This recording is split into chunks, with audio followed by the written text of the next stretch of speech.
Michigan has hired Sherrone Moore permanently now as head coach. I always love seeing programs be able to promote from within. Now, hopefully, fingers crossed, you have the right candidates within your organization so you can promote from within. Michigan feels like they have that. The strength and conditioning coach also moved on, and they promoted from within. So a lot of big names have hit the exit door following a national championship, players and coaches, and now they've promoted from within.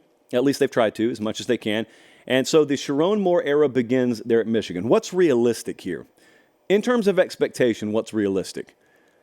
I think giving him time, I don't know how many years that means, but I think giving him time is something you got to do, and I think they will. He's at the right place. Sherrone Moore is at the right place if it's patience you're looking for. Michigan's not a microwave program. They even saw that under Harbaugh.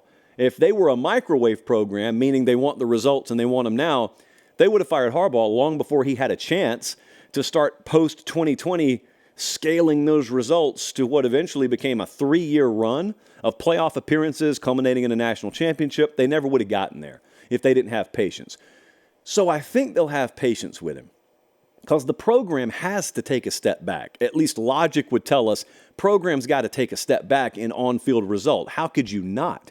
Or if they don't, let me put it this way. Sherrone Moore is Coach of the Year material in year one, but it's reasonable to expect him to take a step back. Jim Harbaugh, had he remained the head coach, probably would have taken a step back. I mean, how can you be better than undefeated national champion? You really can't. So that was going to happen anyway. How big is the step back? You enter a whole new world of everyone targeting you. You got the target on your back. You got the new Big Ten to deal with more new members incoming. So I don't know. I will not say that I turned cartwheels and thought it was a slam dunk. But you know what? That doesn't matter because we don't know Sherrone Moore. Michigan does.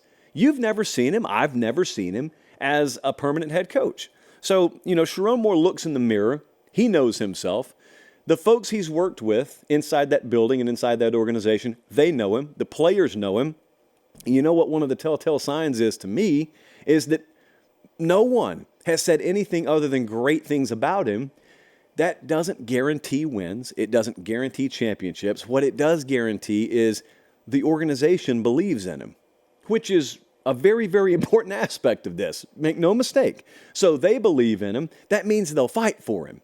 And think about this. If you're inside Michigan, if you're an offensive line coach, congratulations, Grant Newsom, by the way. Or if you're a secondary coach, or if you're a nutritionist, or whoever it is, and you know Sherrone Moore, and you've got a place that preaches Michigan man, the Michigan way, and then Harbaugh leaves. Well, you're looking at leadership, and you're saying, do we really believe this, or are you guys going to go and hire someone outside that has nothing to do with Michigan and kind of fly in the face of what you preach around here? Well, when they promote from within, you take it upon yourself to make sure they feel that their decision was validated.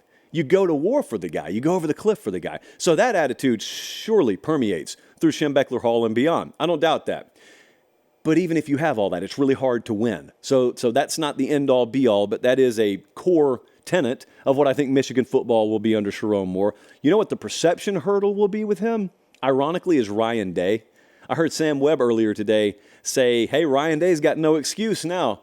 And I get what he's saying there, but you know what else I think may enter the equation if Sherrone Moore doesn't win immediately is there is a portion, not the whole thing, but there's a portion of the Michigan fan base that has spent the better part of the last half decade screaming that Ryan Day was born on third base. Why?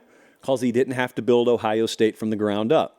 And he didn't have to go toil away in some Tier 2 or Tier 3 job in the MAC. His first head coaching job was, as they would say, handed to him on a silver platter.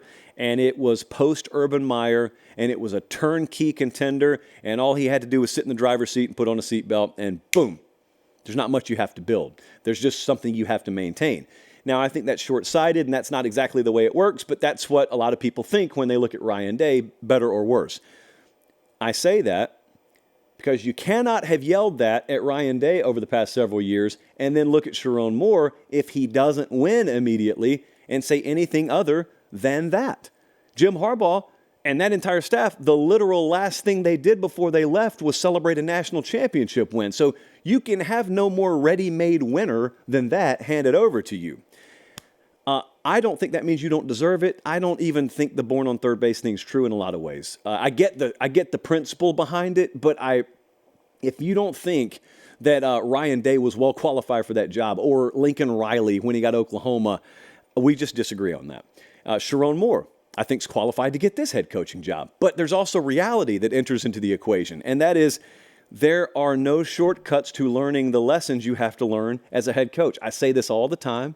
It's not a Sherrone Moore specific point that I'm making here. I say it all the time. Kirby had to learn them. Kirby almost lost to Nichols State his first year at Georgia.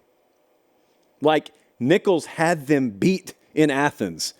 And yet he's gone on to now be considered one of, if not the best head coaches in America. So even if Sherrone Moore is to enjoy that kind of trajectory, it won't come without bumps. And in fairness, in engaging the Michigan fan base on this, I think most of them are realistic on this. I don't talk to many Michigan folks who say, hey, we better not see much of a drop-off or else we got to rethink this whole thing. I think most of them are realistic. It's not, hey, let's make sure we make a bowl game next year, but it's also not, we better be back in Indianapolis or else. I think they get it, and I think they also understand what they're not interested in is being like some of these other universities that seem to have coaching searches every 2 to 3 years. And if that means investing in a guy and taking some lumps year 1, year 2 for him to be your guy year 6, 7, 8, then so be it. That's what they did with Harbaugh when he got back there, and Harbaugh had head coaching experience. So surely I expect them to do that with Sherrone Moore. But like I said, Harbaugh would have taken a step back. Had he returned, the on-field product may have taken a step back. So let's have some patience here. I'm talking nationally as well. The expectations probably going to be out of whack. Let's have some patience here.